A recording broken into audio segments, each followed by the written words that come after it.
Selamat pagi dan salam sejahtera semua. Yang dihormati para hakim yang lagi bijaksana, guru-guru dan rakan-rakan sekalian.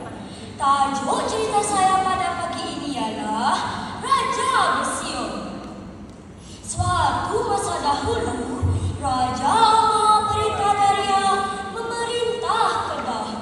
Baginda mengawini Permaisuri Kesuma Bidasari, seorang permaisuri yang berpekerti mulia. Raja Mahapritadarya sangat gemar berburu. Hampir setiap minggu baginda akan ke hutan untuk berburu rusa. Memandang menteri, cepat siapkan peralatan berburu beta sekarang, titah baginda kepada menteri kanannya. Pastikan juga makanan kegemaran beta siap terhidang apabila beta pulang ke istana kelak, titah baginda lagi. Baginda kemudiannya meninggalkan istana dan menuju ke hutan bersama dengan hulu balanya. Sementara itu, Mak Ketum dan anaknya Kemboja sibuk memasak lauk kegemaran Raja Mahapritadarya. Dua beranak ini tugaskan untuk memasak gulai bayam pada setiap hari. Mak Ketum, cepat siapkan masakan. Sebentar lagi tuanku akan pulang untuk bersantap. Arah pengawal. Baik, jawab Mak Ketum. Kemboja, cepat potong daun bayam itu. Kemboja memotong bayam dengan pantas.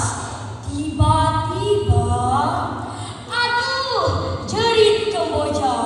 Kemboja terpotong jarinya.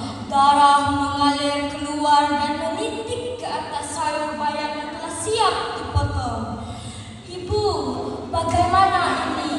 Tanya Kemboja sambil menunjukkan bayam yang terkena darahnya. Kenapa kamu cuai? Sebentar lagi tuanku akan pulang untuk bersantap. Kita sudah tidak ada masa. Cepat masukkan bayam itu ke dalam belanga gulai ini. Cepat, arah Mak Ketum. Raja Mahapritadarya tiba di istana dalam keadaan lapar. Cepat siapkan makanan beta. Memandang menteri segera menyuruh pengawal ke dapur untuk memanggil Mak Ketum. Mak Ketum tiba dengan menatang senogok besar gulai bayam. Tangan tergetar-getar kerana takut. Tanpa berlengah-lengah lagi, baginda terus makan dengan penuh berselera. Sedap sungguh gulai bayam ini. Berbeza rasanya daripada biasa. Panggilkan Mak Ketum menghadap beta, titah baginda. Memandang menteri segera menyuruh pengawal ke dapur untuk memanggil Mak Ketum. Mak Ketum, kenapa rasa gulai bayam ini luar biasa sedapnya? Tanya baginda sambil menghirup buah gulai bayam. Patik masak seperti biasa tuanku, kata Mak Ketum tergetar-getar. Baginda meletak meja dengan kuat. Jangan cuba tupi beta, Mak Ketum. Beritahu bukan sebenarnya. Bentak baginda lagi. Ibu Patik tidak bersalah tuanku. Semua itu salah Patik.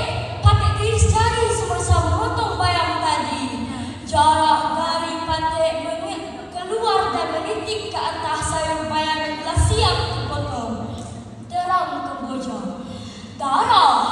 Kalau begitu, beta mahu kamu campurkan lebih banyak darah ke dalam gulai bayam santapan beta. Sejak hari itu, baginda tidak dapat hidup tanpa darah manusia, sehingga semua badan bersama dibunuh untuk diambil darah mereka. Darah mereka diserahkan kepada Mak Ketum untuk dicampurkan ke dalam gulai bayam santapan beta.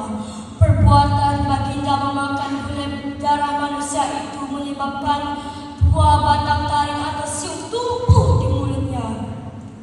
Permaisuri Kesuma Bidasari rasa sungguh susah hati dengan perbuatan tidak memberi kemanusiaan itu. Wahai Perdana Menteri, tidak ada cara kau untuk kita menghentikan perbuatan zalim ini. Kita perlu lakukan sesuatu. Kelak semua yang berduaan bersalah dibunuh untuk keambilan mereka, kata Permaisuri Kusuma Bidasari.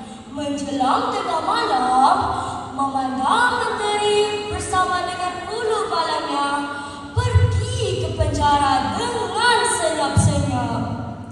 Kamu semua akan dipindahkan ke tempat lebih selamat. Kamu jangan cuba lari. Jika tidak, hamba akan kelar kamu semua, ugut Perdana Menteri. Keesokan harinya, Raja Mahaparitadaria amat murka sebaik sahaja mengetahui kehilangan bantuan itu. Kerahkan semua ulmalang mencari mereka. Peta pelukan darah mereka, kata titah baginda. Adinda rasa sukar untuk kita mencari bantuan yang lari itu. Lebih baik Kakanda berhenti saja memakan gulai bayam yang mendarahkan manusia itu, tegur Permaisuri Kusuma Bidasari. Adinda jangan masuk campur urusan beta, sergah baginda lagi. Ulu balang baginda keluar mencari bantuan, namun mereka tidak percaya. Raja Mahaparita semakin resah. Baginda benar-benar mengidam gulai bayam yang mendarahkan manusia itu. Pada suatu petang, Baginda melihat seorang kanak-kanak melintas di kawasan istana. Ya, kanak-kanak, aku akan ambil darah mereka.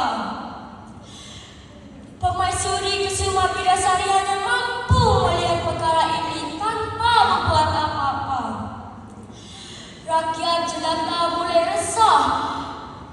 Mereka berkumpul di balai rakyat untuk mesyuarat. Ini mesti perbuatan baginda raja. Sudah tentu baginda menangkap anak-anak kita. Kita perlu lakukan sesuatu.